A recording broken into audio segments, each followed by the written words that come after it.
John Locke তিনি মুখ্য গুণ এবং গৌণ গুণ সম্পর্কে কীভাবে ব্যাখ্যা করেছেন সেইটা আজকের আমি আলোচনা করব তোমাদের সঙ্গে। জন লক সপ্তদশ শতাব্দীর একজন বিখ্যাত ইংরেজ দার্শনিক। তাঁর জ্ঞান তত্ত্বের একটা গুরুত্বপূর্ণ অংশ হলো মুখ্য গুণ, যেটাকে বলা হচ্ছে প্রাইমারি কোয়ালিটিস, আর আরেকটা হলো গৌণ গুণ, যেটা হলো সেকেন্ডারি কোয়ালিটিস। আমি এইবারে মুখ্য গুণটা কী সেইটা আমি যদি ডেফিনেশন দিয়ে বলি তাহলে বলতে হবে, আমার মত নয়, লক তিনি বলছেন মুখ্য গুণগুলো বস্তুর অন্তর্নিহিত বৈশিষ্ট্য যা বস্তুর থেকে অবিচ্ছেদ্য। অর্থাৎ মুখ্য গুণগুলো বস্তুর অন্তর্নিহিত, এটা কিন্তু আমরা কখনো ওলটপালট করতে পারি না।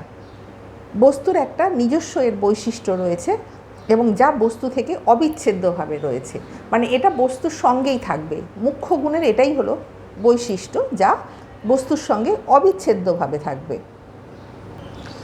মুখ্য গুণগুলো বস্তুনিষ্ঠ এবং পর্যবেক্ষকের উপর কখনোই নির্ভর করে না।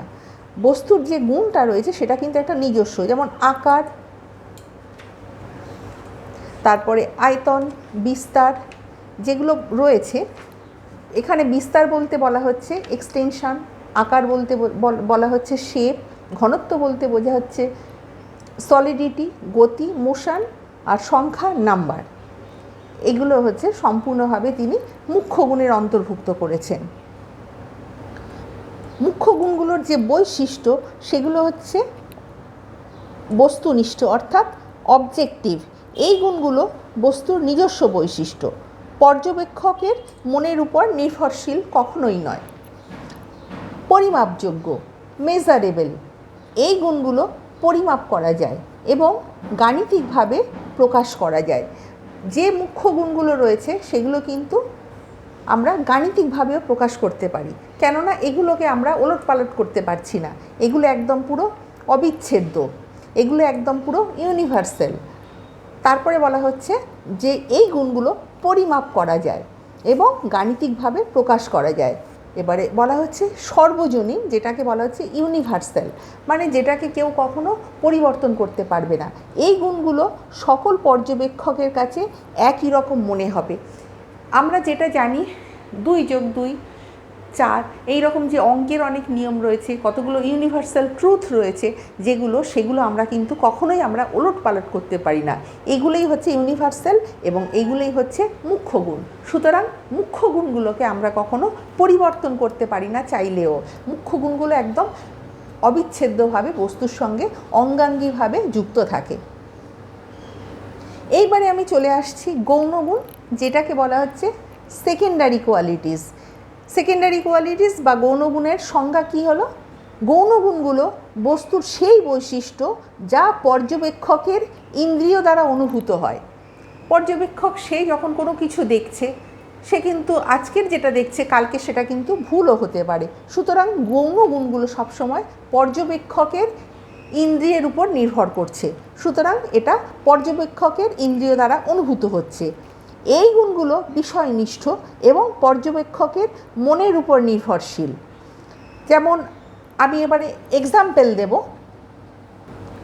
বর্ণ, কালার, গন্ধ, স্মেল, স্বাদ, টেস্ট, শব্দ, সাউন্ড এবং স্পর্শ, যেটাকে বলা হচ্ছে টাচ। এই গৌণগুণগুলো কিন্তু ব্যক্তিবিশেষে পরিবর্তনশীল হয়। গৌণগুণগুলো কিন্তু সময় বিশেষে পরিবর্তন হয়ে যেতে পারে।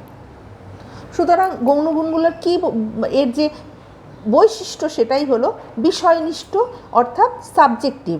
এই গুণগুলো পর্যবেক্ষকের ইন্দ্রিয়ের উপর নির্ভরশীল এবং ব্যক্তিতে কিন্তু এটা পরিবর্তিত হতে পারে।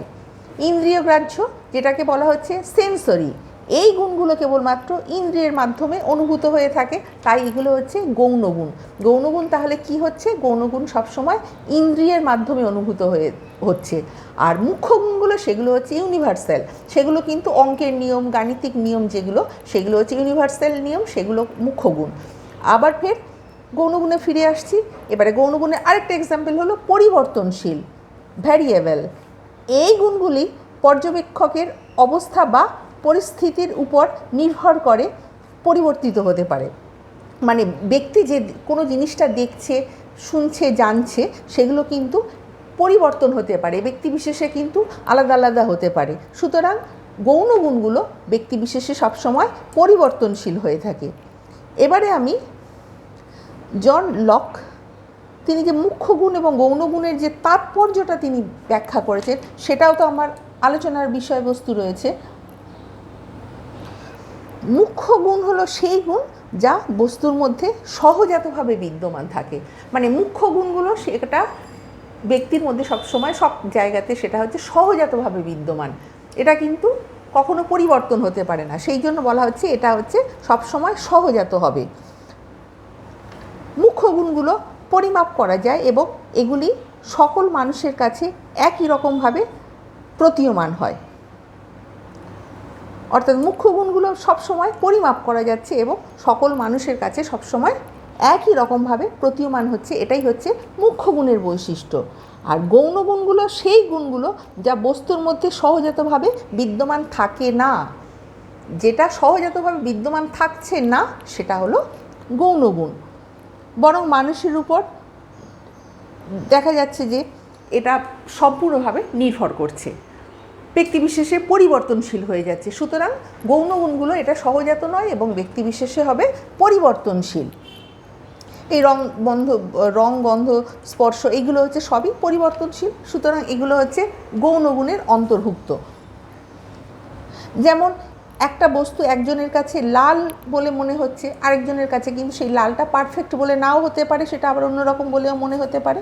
তাহলে এখানে তাৎপর্য কী?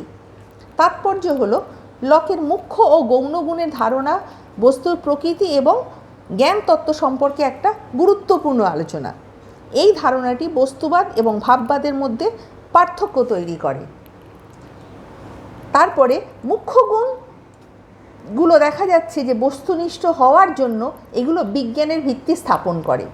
তাহলে বিজ্ঞানের ভিত্তি স্থাপন করতে গেলে আমাকে তখন দেখতে হবে যে মুখ্য গুণগুলোর কিন্তু একটা বিশেষ অবদান রয়েছে। কিন্তু আবার দেখা যাচ্ছে গৌণ গুণগুলো মনোগত হওয়ার জন্য এগুলো শিল্প, সাহিত্য, ব্যক্তিগত অভিজ্ঞতার ক্ষেত্রে কিন্তু এগুলো দেখা যাচ্ছে খুবই গুরুত্বপূর্ণ। সুতরাং আমি এখানে তাৎপর্যটাও তোমাদের বোঝাতে পারলাম, মুখ্য গুণ এবং গৌণ গুণ। তাহলে আমরা একটাই কথা বলতে পারি যে মুখ্য গুণগুলো সবসময় পরিবর্তনশীল কখনোই হবে না এবং এটা হচ্ছে সম্পূর্ণভাবে গাণিতিক এবং ইউনিভার্সাল। আর গৌণ গুণগুলো পরিবর্তনশীল এবং সব কিছুর থেকে পরিবর্তন হতে পারে, ব্যক্তিবিশেষে আলাদা আলাদা হতে পারে। উপসংহারে তাহলে আমি এটাই বলবো যে মুখ্য গুণের যে একাকিত্ব, ইউনিভার্সাল যে রুলটা রয়েছে সেটা গৌণ গুণের ক্ষেত্রে থাকে না। আমার ভিডিও তোমাদের ভালো লাগলে লাইক, কমেন্ট, শেয়ার এবং সাবস্ক্রাইব করতে ভুলো না। নেক্সট টাইম আমি আরও একটা নতুন ভিডিও নিয়ে তোমাদের সামনে উপস্থিত হব।